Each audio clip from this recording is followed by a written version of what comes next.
నమో శ్రీనివాసాయ నమః. నమో వెంకటేశాయ నమః. అందరికీ నమస్కారం అండి. ప్రతిరోజు రాశి ఫలితాలు తెలుసుకోవడానికి ఇంకా మన ఛానల్ సబ్స్క్రైబ్ చేసుకోకపోతే ప్లీజ్ సబ్స్క్రైబ్ చేసుకోండి, లైక్ చేసి ఈ పూర్తి సపోర్ట్ మన శ్రీనివాస ఛానల్ కి ఇవ్వండి.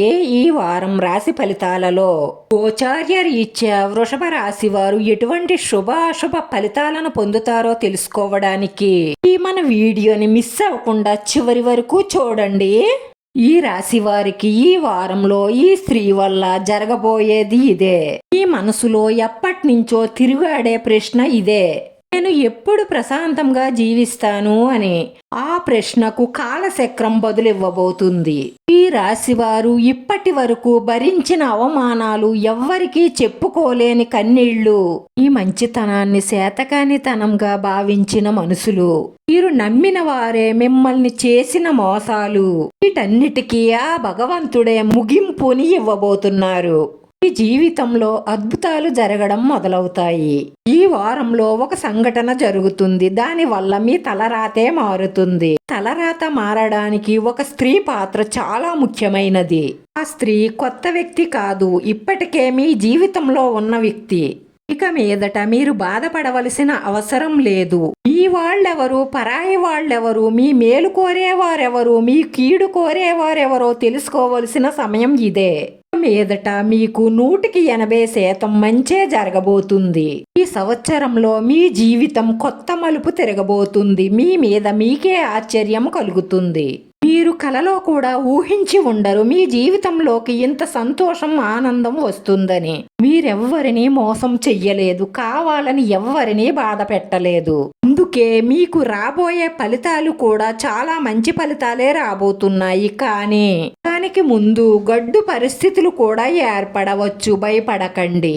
స్త్రీ వల్ల మీరు చేసిన తప్పులు, పొరపాట్లు తెలుసుకొని విజయం వైపు అడుగులు వేసే సమయం.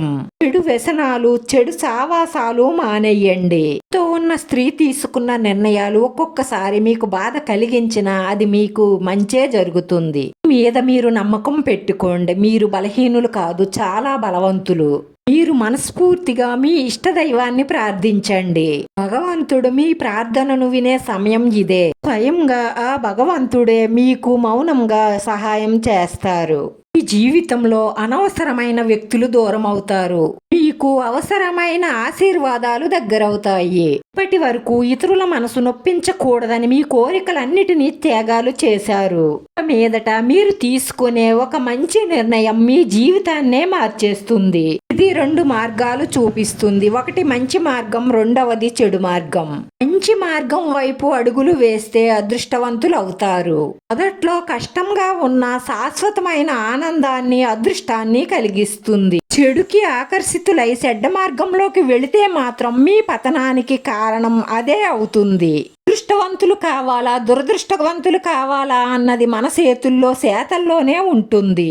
మంచి చెడు తెలిసిన మనమే చెడు వైపుకు ఆకర్షితులైతే భగవంతుడు కూడా మనల్ని కాపాడలేడు. ఈ జాతకం సాధారణంగా చెప్పినది కాదు. ఎంతో మంది జ్యోతిష్యుల చేత విశ్లేషణ చేయబడిన జాతక ఫలితాలు. రాశివారు పాటించవలసిన జాగ్రత్తలు: ఎవరిని మీకంటే ఎక్కువగా నమ్మకండి. అతి భావోద్వేగానికి గురి కావద్దు. ఈ రాశివారి పరిహారంలో గణపతిని గరికతో పూజించి గణపతి పప్ప మోర్య అన్న మంత్రాన్ని 27 సార్లు కానీ 108 సార్లు కానీ జపించడం వల్ల మీ మనసులో ఉన్న కోరికలన్నీ నెరవేరి మానసిక ప్రశాంతత లభిస్తుంది. ఈ మన వీడియో నచ్చితే లైక్ చేయండి, షేర్ చేయండి, సబ్స్క్రైబ్ చేసుకుని పక్కనే ఉన్న బెల్ ఐకాన్ క్లిక్ చేస్తే నేను పెట్టి ప్రతి వీడియో మీకు వెంటనే నోటిఫికేషన్ వస్తుంది. మీరు లైక్ చేయడం వల్ల ఈ వీడియో ఇంకొంతమందికి చేరుతుంది. మన శ్రీనివాస ఛానల్ని ఆదరించండి. అందరికీ ధన్యవాదాలండి. నమో వెంకటేశాయ నమః.